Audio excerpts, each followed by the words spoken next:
Greetings again, my fellow primates. Dustin Micheli, Press Monkey Independent Media, swinging in to give you some truth, activism, and bananas, as usual. I hope you folks have had a good weekend, coming up on Halloween, also coming up on Election Day.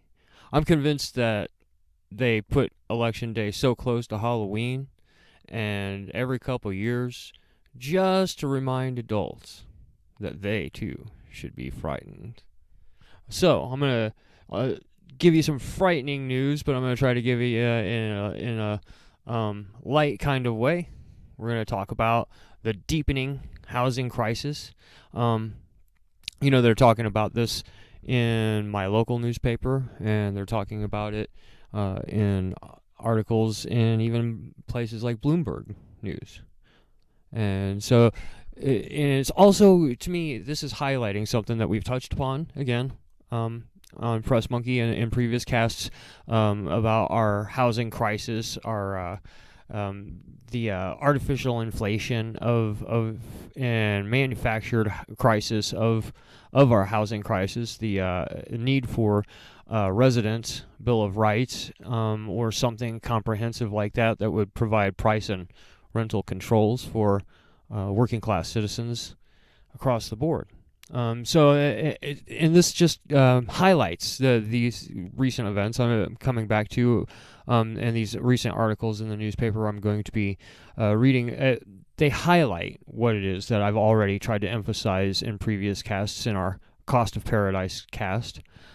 So here in the Post-Independent newspaper today, which is our local newspaper here in Glenwood Springs, Colorado, and it serves a broader range of communities such as Carbondale, Colorado, and No Name, Colorado, Newcastle, Colorado, Silk, Colorado, and Rifle as well. We all read these local papers, and then they start getting into the Aspen papers up in the Pitkin County area. Some of us read those too because some of us work up there, and sometimes we don't.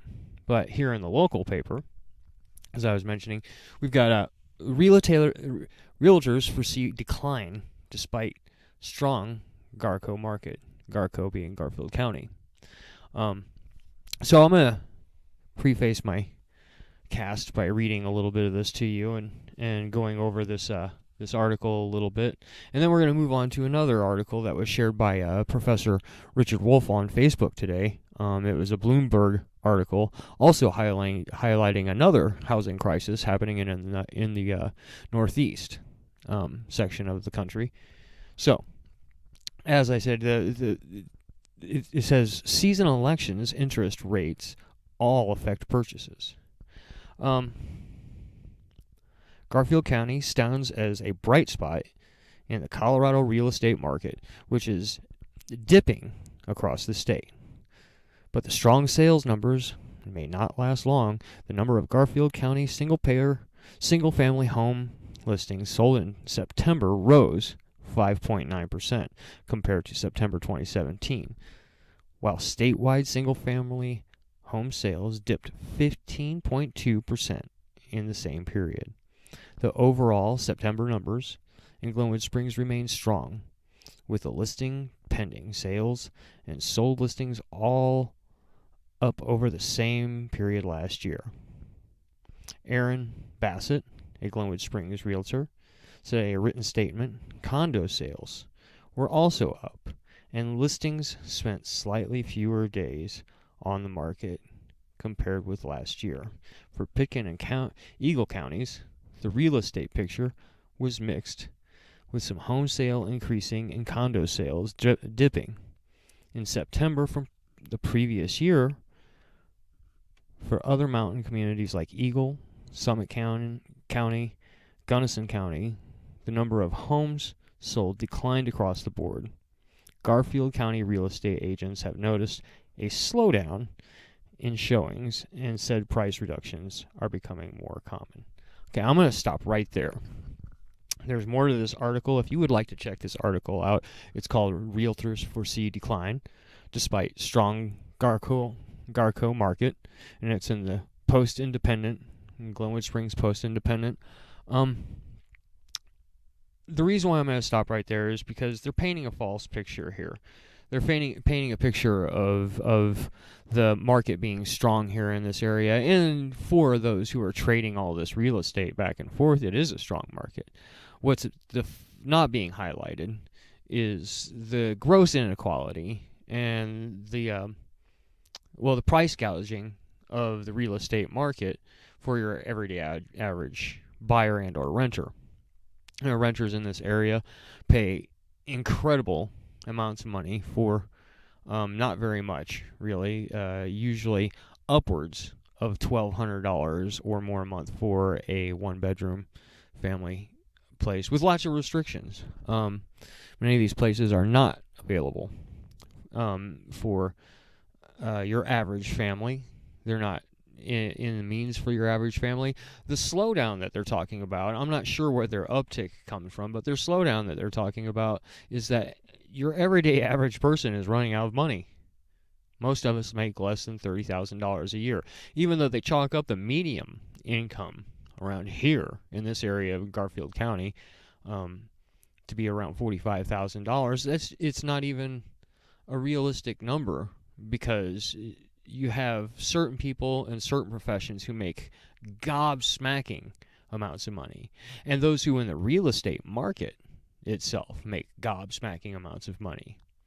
But your average everyday employee who works in the valley, which is the majority of people in the Roaring Fork Valley, the majority of people in Garfield County, they do not make $45,000 or more a year.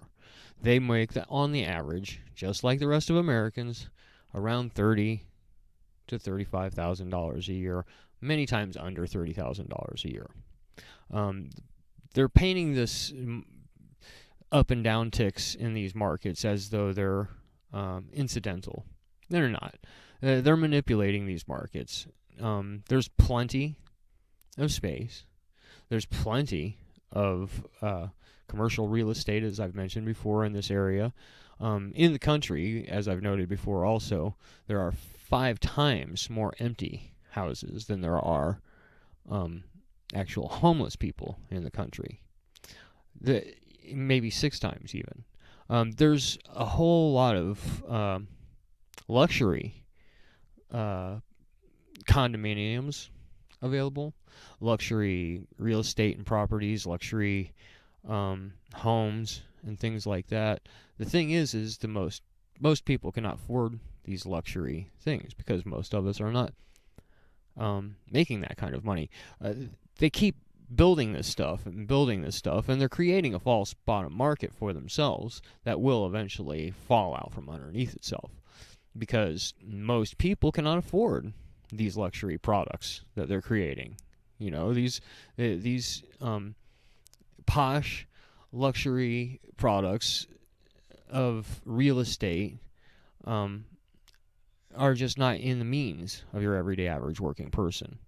So, again, they're doing this one more time to try, and I think it's a kind of luxury gentrification, constantly pushing up prices and creating a competition where there is none, or an unnecessary amount of scarcity when there should be none.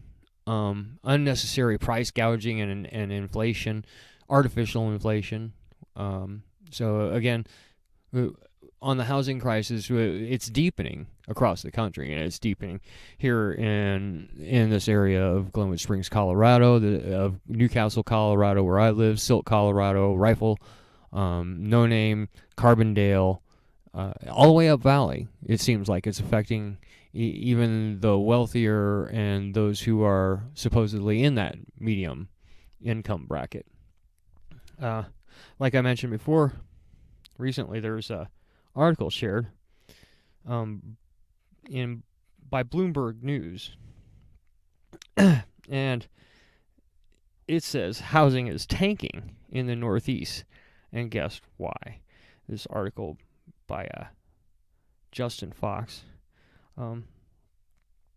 It says sales of new single-family homes were down 13.2%, which is comparable to what they've cited here in the local newspaper. If you continue to read some of the other parts of this, and their graphs, strangely enough, look very, very much the same as well. It says sales of new single-family houses were down 13.2% in September from a year earlier. The Census Bureau reported Wednesday that's a lot. The biggest year-over-year percentage decline since April 2011, when the housing bust was still busting. And remember what caused the housing bust, too. Toxic mortgages. Many of the people, they weren't toxic mortgages. They were people who were paying their mortgages and got caught up in banks with bad behavior and ended up paying the price. So it wasn't just toxic mortgages. It was the deregulation of those derivative markets and the deregulation of the markets that enabled them to create these toxic mortgage bundles and things like that. I wanted like everybody to remind everybody of what was actually happening with that, because this is a similar thing and it's leading up to what many are saying, including economists like Richard Wolff, to actually be the next bottoming out of our economy. So everybody should pay a little bit of attention here. It's also within the margin of error. The Census Bureau doesn't go out and count every home sold. It takes a sample and it estimates that there is 90% likelihood that the actual sales nationwide September were somewhere between 26.8% lower than a year before and 0.4% higher. The midpoint of that range is 13.2%. So they average stuff out. And again, take a look at this Bloomberg report on Bloomberg.com. Housing is tanking in the Northeast, and guess why? By Justin Fox. And it goes on to say, there was one region of the country, though, where home sales were definitely down by a lot. That would be the Northeast, where new home sales fell year over year at a rate somewhere between 31.2% and 71.4%. I would say, and somebody should do some due diligence here who lives in that area to look this up and see what the cause of these falls of market. Is it a gentrification? Is it a rise in the market prices or the values? Is it new construction that's creating a widening market? And again, whenever we have a surplus of anything, that should theoretically cause the prices to go down. I just want to remind everybody that. And we've got a surplus of housing. We've got a surplus of space. We've got a surplus of empty buildings in this country. Not to mention the row after row after row. I mean, uncountable amounts of empty trailers. Some new, some old, but these things can serve no real purpose other than to put a shelter over some poor human being's head. And those are the things that we should look into going towards. So all of these reports, again, point to a bottoming out of a housing market, and this will actually create another situation where they'll get bailouts, and a whole bunch of already very wealthy people will make even more money in their golden parachute packages that they get out of retracting more money out of the government, and in the end, does this cause the prices of our real estate to go down? No. Does it cause the prices of our rent to go down? No. These things aren't serving any purpose other than to continuously extract wealth out of poor people and create wealth for people who don't produce anything. And yes, I do think that the markets of the real estate are non-production. I do think that the markets of Wall Street are non-production. These are all speculative markets. They aren't actually things that are giving any benefit to people. Most people anyway. Those that do own their homes and have these equities and things like that, that's all great. That's nice that works for you. By and large, most of us are not able to partake in the system.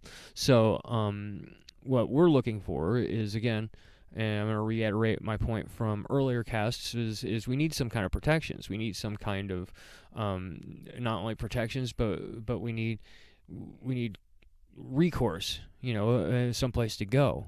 And some of that is going to have to be a new movement, and that movement's going to maybe entail rent strikes and real estate strikes, and it might entail us asking for a residence bill of rights. It might entail us asking for and asking for land grants, federal land grant guarantees of some sort or another, price caps on real estate, price caps and rental caps, rent control. These things that will help your everyday average person actually become more upwardly mobile, as I'd say.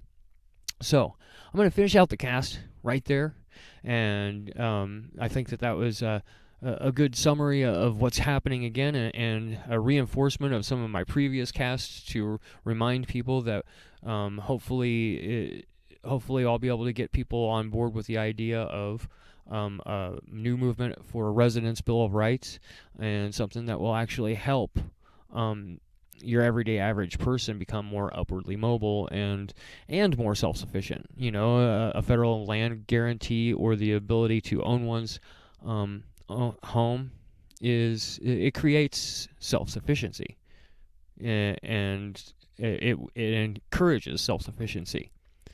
Gives you something to be looking forward to and working for, instead of throwing your money down a rabbit hole that is somebody else's bank account. So, again, peace, activism, and bananas, my friends. And I hope you all do well out there. Keep on swinging.